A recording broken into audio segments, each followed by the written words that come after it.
Ngemuva kweminyaka cishe ngama-20, imindeni yezisulu ezabulawa kwamaphumulo isakhumbula njengayizolo okwenzeka, nomsindo oqhuma kwezibhamu ngesikhathi kubulawa abathandiweyo bayo. uThandeka Sokhulu wayesekhaya lakhe ngesikhathi kudutshulwa umyeni wakhe uLindelani Buthelezi emkhankasweni owawuholwa uphiko lweKhathomena. Emva kwalokho mabesishaya isicapha yena bese vele ephakamisa izandla aphenduka abheke ngakumina aphakamisa izandla banika umhlana.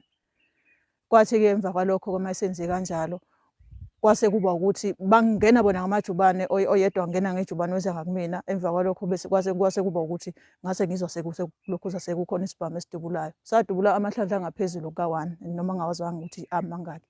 Yonke imindeni ichaza ngezigameko ezahlukene kepha ezaba nemphumela efanayo. Kwathi ngo-22/3 kwafona abantu inamba engayazi efonini. Wayesengiyikusile etohweni senginespaza ngangisespaza ngaleso sikhathi ngena le call. Ngacishe ngangayibamba kanti omunye wabo labo wabembulala sebemnikeza inamba yabo. Ngezwe ngimase ngithi halo uyena. Wathi sengiyavalelisa kuphelile ngami ngathi mina hawu kanjani kanje. Ngathi mina kanjani casha wathi akusekho. Ngathi ubani wathi amaphoyisa kaMaskito. Kwaba sekuphela kwakhe. Baze bamthole nomngakhe amlobolayo ebelethe umngakhe.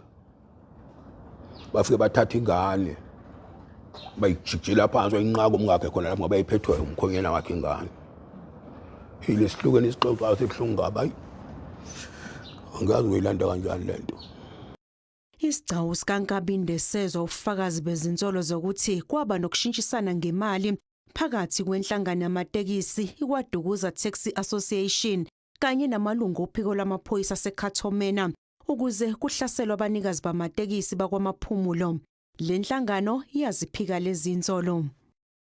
Asinalo iqiniso lalokho ngoba ubuholo babukhona.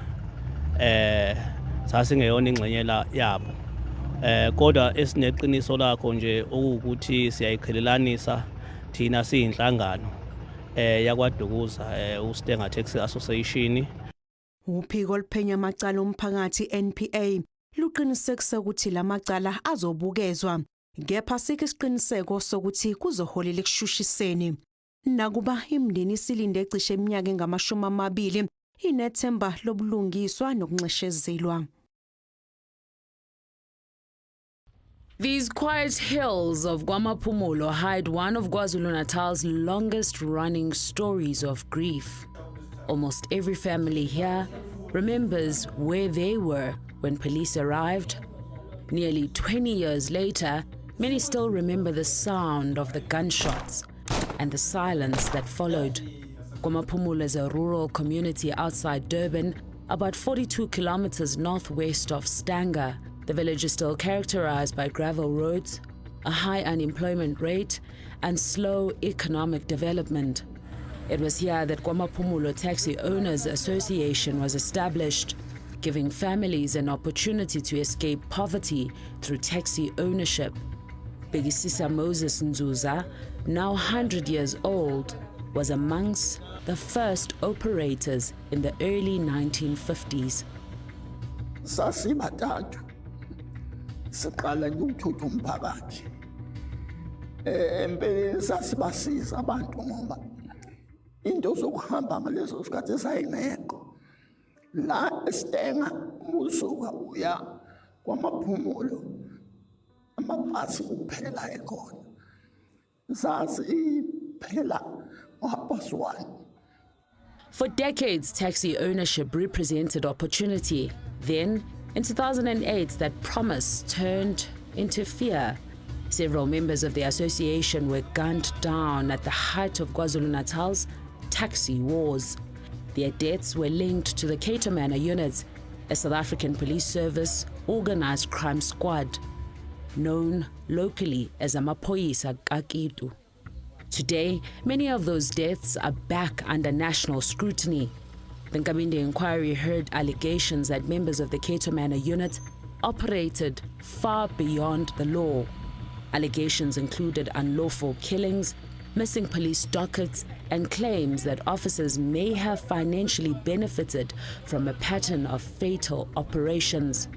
Those allegations are denied.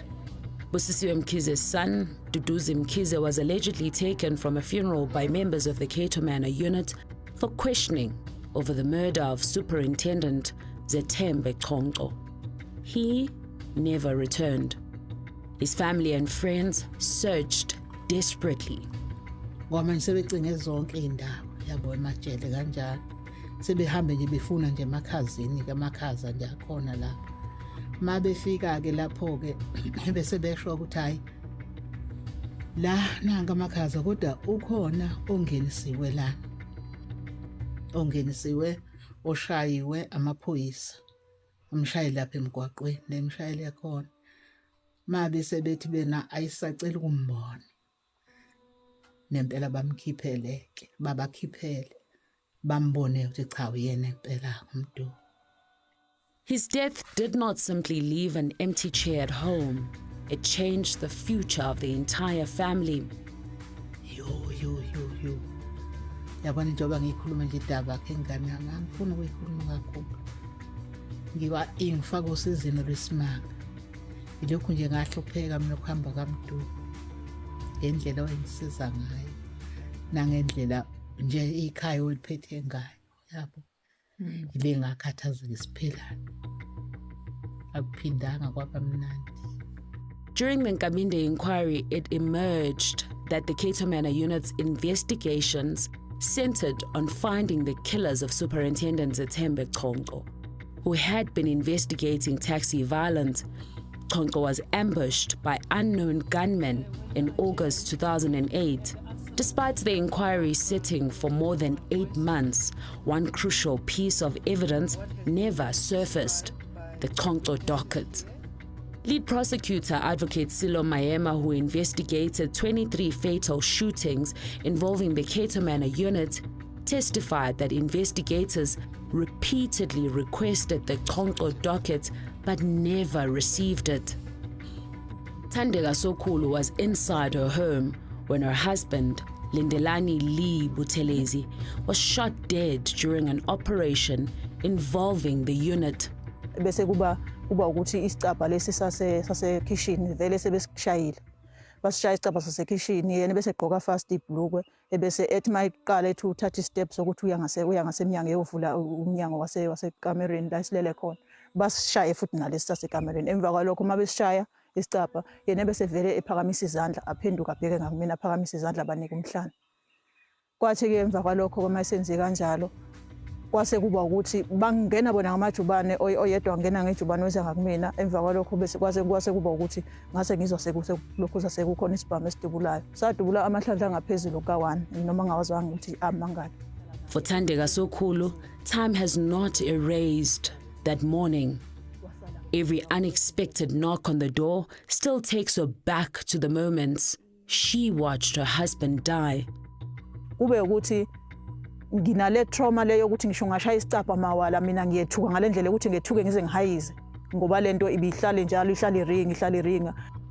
Every family tells a different story, yet almost all describe the same outcome: a father gone, a business collapsing, children growing up without answers. Buthelez's friend Mzameni Kopolo Dantuli and his wife had scrapped together enough money to buy a taxi that supported their family.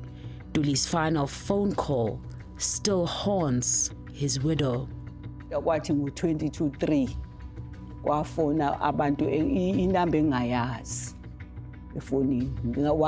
Wayesengiyisile etohweni senginespaza ngangisespaza ngaleso sikhathi ngena le khona. Ngacishe ngangayibamba kanti omunye wabo labo abembulala sebemnikeza inamba yabo. Ngezwe ngimase ngithi halo uyena. Wathi sengiyavalelisa kuphelile ngami ngathi mina hawu kanjani kanje. Ngathi mina kanjani. Casha wathi akusekho. Ngathi ubani. Wathi amaphoyisa kaMaskito. Kwaba sekuphela kwakhe. It would be the last conversation they would ever have. The taxi was still being paid off. Manje nginoshukela through yena ngihlukumezekile. Ngaza ngaya kudokotela. Ngiphathwa kwamanje ushukela wami awucontroleki. Nkabinde inquiry heard evidence that millions of rands allegedly exchanged hands between the KwaDukuza Taxi Association and members of the Cato Manor unit to target KwaMaphumulo taxi owners. The two associations were locked in a root dispute that continues to this day. Bongani Mkhize believed the law would protect him. Fearing for his life, he obtained a court order requiring police to contact his lawyers before questioning him. Months later, he too was killed during an operation involving the Cato Manor unit on Umgeni Road. Former Independent Complaints Directorate investigator Shamila Williams told the inquiry that the unit prevented investigators, now known as IPID, from entering the active crime scene. Mkhize's family remains devastated. We couldn't understand ukuthi kwenzeka kanjani after getting that interdict aphinde futhi athathwe yiwona amaphoyisa yabo. And then on top of that there was no one to account for that. So it's okay. With the interdicts given, how do you override the law? After Bongani's death, his widow became responsible for the family's taxi business. It had to fall back to umama to provide, yabo. And then with the taxis now not performing because she wasn't used to running the business. So some taxis had to be sold. All time abehlupa, taking money. So it was kind of difficult to business sustaining and right. So financially we were highly impacted in a very negative way. Emotionally? It was worse emotionally because the story was always in your face, on the papers, and the narrative that was sold to the public was something different because we knew the man who he was. Gosnati Wilson Mtembu had been married to his second wife for just 5 years when he was killed. She was left with one taxi to support her family. Kunzima angifutanga kunzima kakhulu ngoba akekho nomuntu okukhulumelayo kuthe noma nginika inkinga angifunanga ukuyidayisa ngoba ngangenze ukuthi ingane yakhe ibone ukuthi baba wakhe washonela into eqondane nani. The Ndimande family measures the story differently, not in court files, but in graves. Although the inquiry dealt with 3 deaths, family patriarch Fleshman Ndimande says 4 of his sons were killed by police in separate incidents. In one case, he says, even a newborn baby narrowly escaped death. Baze bamthole nomngakhe amlobolayo ebelethe umngakhe bafike bathatha ingane bayijikijela phansi oyinqaka umngakhe khona lapho ngoba iphethwe umkhonyana wakhe ingane ilesihlukene isixoxayo sebhlungu ngabayi angazi uyilanda kanjani lento kulungile ngokusemthethweni phethe ngilanda ngikhulume khona kunje wayinqaka umakoti ingane lithatha iphoyisa lahla phansi liphuca lo mfana wayinqaka umakoti ingane yangashayeka phansi lamshaya. Ndimande is now raising 10 grandchildren. Zaphela kwathiwa imoto zegebengu zathathwa zonke akhona yodwa usophila kanjani ke mkhulu itoho impesheni qhamukele ngani ifuna lokho esikoleni qhamukele ngani ifuna lokho esikoleni ngehluleka. The KwaMaphumulo Taxi Owners Association now counts many widows among its members. For years, they believed no one would ever hear their stories until the Nkabinde inquiry. What feeling I got from Nkabinde, there was like a glimpse of hope. It's okay, justice will be served. Yeah, Ama-perpetrators will face the law.